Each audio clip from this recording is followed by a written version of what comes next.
So good morning, sir. In this video, I am going to demonstrate how to properly preserve and collect a firearm that will serve as an evidence in a crime. So first things first is we must wear gloves because it's important to prevent contamination. We don't want to end up becoming a suspect as well.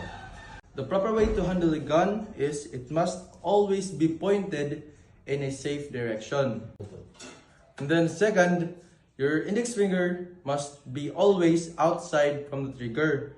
The next step is we're going to take our gun, remove the magazine like this, and then we have to make sure that the gun is not loaded, and to do that we have to open bolt like this and then like that. Then so as you can see, the gun is empty. So that means it is safe and it is ready to be preserved. Next is packaging. We are going to take our box and then we are going to take a piece of clothing and then we're going to put it inside the box and then like this. Same goes here. Like this. This is to ensure that even if the box is shaken, the gun inside won't move.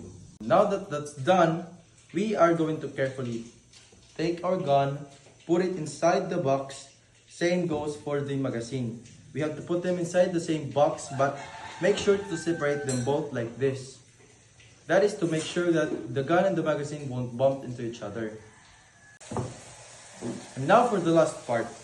We are going to seal the box like this. Take our tape, then we are going to seal the box.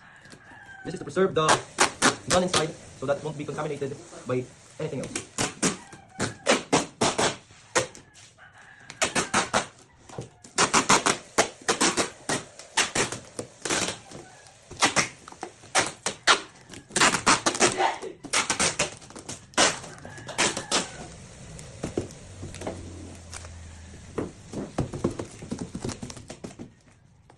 And now that's done. So that's it. That is how to properly collect and preserve a firearms that will serve as an evidence in a crime. Thank you.